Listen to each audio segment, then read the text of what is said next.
Welcome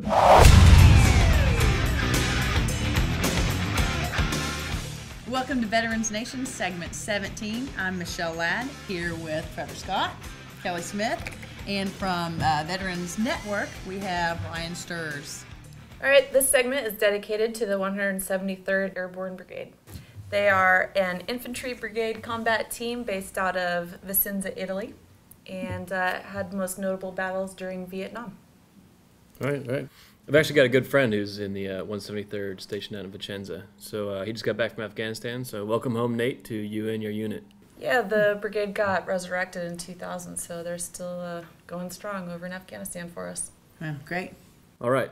The Subcommittee on Economic Opportunity of the House Committee on Veterans Affairs recently held a hearing on increasing the functionality of VA claims processing for the Post-911 G.I. Bill. Veteran student witnesses at the hearing testified that veterans continue to have concerns about delays and the ability to access information about their benefits. The subcommittee is now examining ways to cure these problems. Those problems exist even for people that are still in the military, that are trying to finish their school or get their master's degree. I have friends that are having issues with this as well, and sometimes your approval expires before you're even able to start school. So there does need to be some sort of work on this, and it's actually important to note that even the president of the Student Veterans of America, who is an OEF veteran, he testified on the current VA long-term solution system that it is inadequate and that an internet-based single portal system, such as those used by FedEx or various banks and insurance companies, would definitely be a lot more efficient than the one they currently use. Right. So in other words, Congress bought a lemon with this program. Totally. Our tax dollars at work.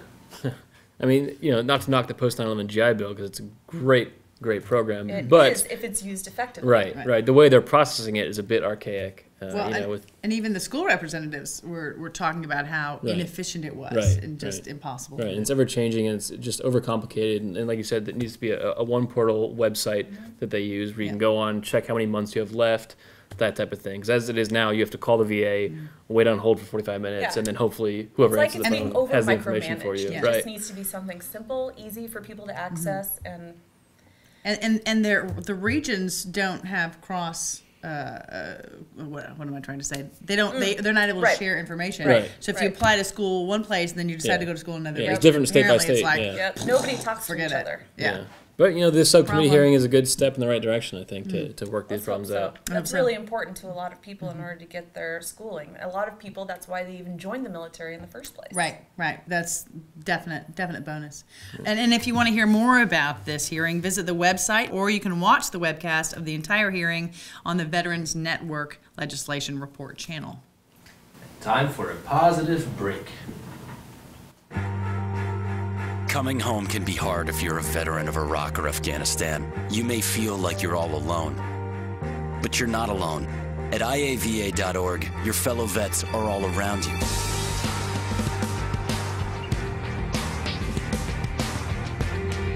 Join our free online community, get the resources you need, and connect to other vets who know where you're coming from.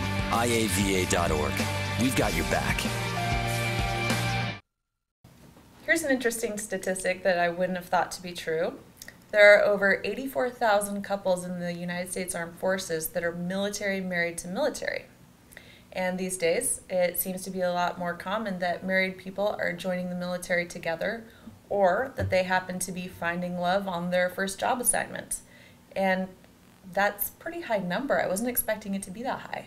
Yeah, I think that sounds like a lot. Well, now here's a question. I mean, you already have the problems of deployments and being in different geographical locations. If you're civilian married to military, I wonder if that is even more taxing if it's military.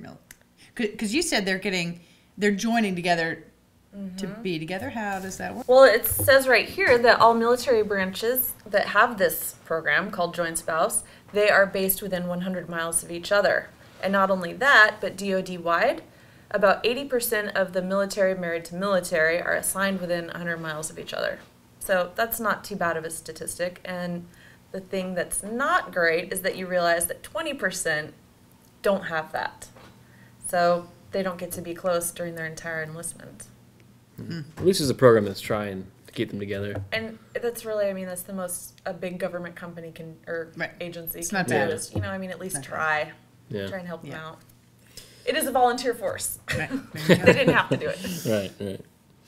So if I were still active duty, would I have to stand at attention and salute before I propose to you, Kelly?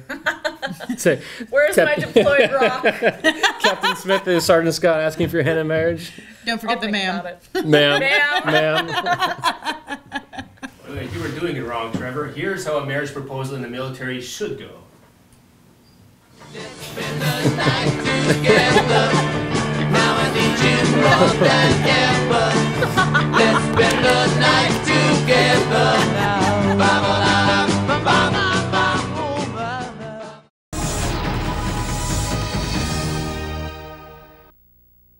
World War II, Korea, Vietnam, Gulf, the war on terrorism. Millions of American soldiers have served, protected, and fought for our country with their own lives.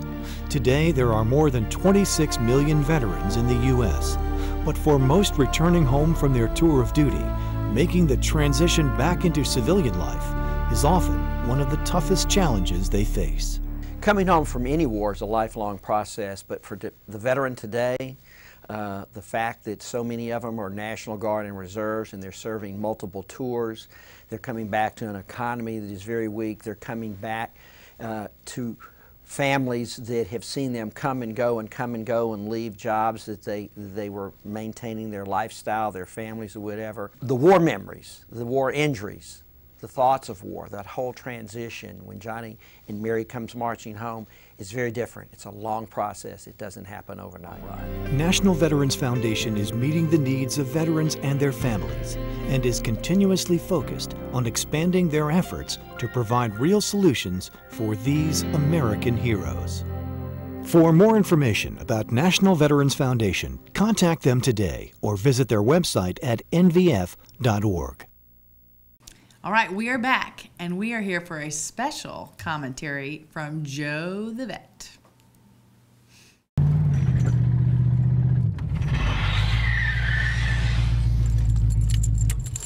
Hi, I'm Joe the Vet. You can call me Joe the stunt driving hot rod vet too if you want. But actually, it's me, Rick. And I wear this hat when I've got something important to say about veterans, and this is important. This is about disability, and this is about Vietnam veterans, but the young veterans from OEF, OIF, and Gulf War, this is pretty important for you to hear too. When I was 50 years old, I was diagnosed with type 2 diabetes. Type 2 diabetes comes with age in most cases. It's not the type where you have to shoot insulin. Type 2 is easily controlled with a better diet and medication. And that's what I did. I modified my diet, stopped eating things that were heavily laden with sugar, and took my medication daily like the doctor told me to do. And I'm doing just fine. But here's where I'm going with this. The Agent Orange Act of 1993 listed type 2 diabetes on the list of presumptive conditions that could be caused by exposure to the herbicide Agent Orange in Vietnam between 1962 and 1975. So, most Vietnam veterans are in their 50s, many are in their 60s, some even in their 70s. You have to ask yourself, have you had a blood test? Do you have type 2 diabetes? It can be detected by a simple blood test. If you have type 2 diabetes and you don't know it, you're setting yourself up for a medical disaster. If you do know that you have type 2 diabetes and you're a Vietnam vet, you're eligible to file a claim for compensation for exposure to Agent Orange based on your type 2 diabetes. And it's not that hard. In my case, I was I had boots on ground. I had a CIB, Purple Heart, and I was already in the system. I was 20% disabled from previous war-related wounds. I went to my doctor. He wrote the statement. I called the VA. They sent me the paperwork. I filled it out. I dotted my I's, crossed my T's, but I did everything the way they told me to do it. And because I was in the system, I had my first compensation check in 90 days.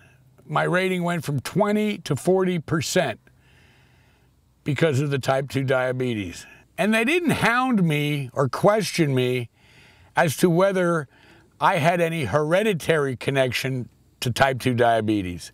Not at all. That was never even mentioned. So get a blood test. It's for your health and your well-being to know where you stand. And if you've got type 2 diabetes, file a claim. You were poisoned in battle. You deserve it. You've earned it. You're entitled to it. File a claim. This is Joe the Vet. Out.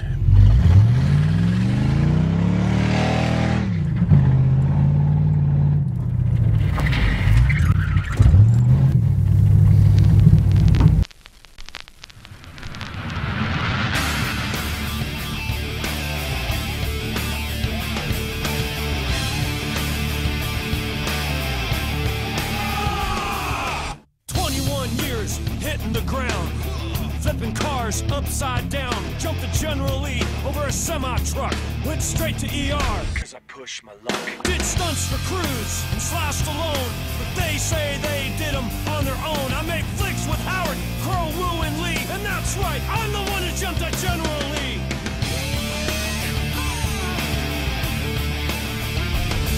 Broke bones, burnt flesh, blown out knees, crashed 2 helicopters through the trees, jumped a horse from a train, going 20, done lots of crazy shit. Yeah, just for the money. Take 1, 2, take 3 and 4. I sell my body for a living like a Hollywood whore. Think you're tough? Think you got what it takes? Well, in my line of work, you pay for your mistakes.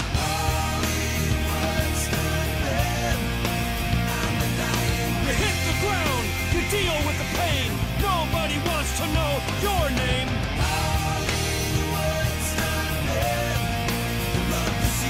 You play with fire, you're gonna get burned. Tomorrow it just may be your turn.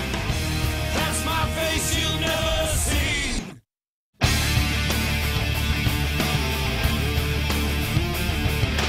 Airbags, ratchets, rams and cable fell 25 feet through a breakaway table. Midnight run. Ain't nothing they could dream of that I can't do. Clooney, Travolta, and even Sean Penn. I can tell you right now, they're all my friends. You think you're bad? Think you're bad as me? Think again, I'm the one who jumped at General Lee.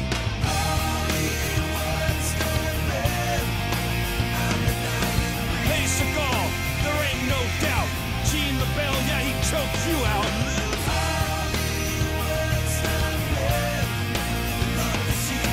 Pamela, Cameron, and even J-Lo, we did so much shit that they'll never know. That's my face you've never seen.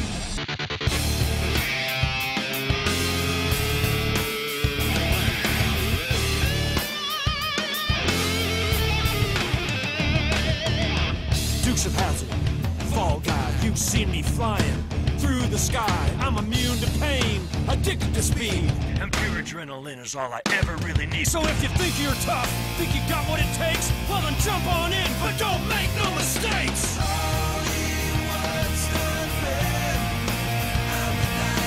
Hey Van Damme, take it from me, you better stay away from Chuck C.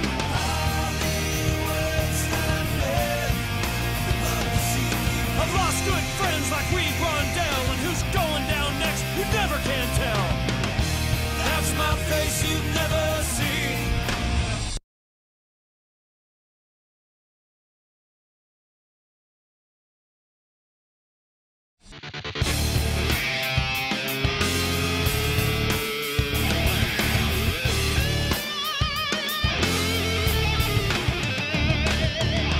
Dukes of Hazzard, You've seen me flying through the sky. I'm immune to pain, addicted to speed, and pure adrenaline is all I ever really need. So if you think you're tough, think you got what it takes, well then jump on in, but don't make no mistakes.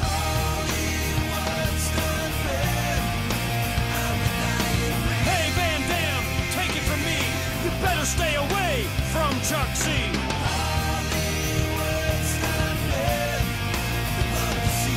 I've lost good friends like we run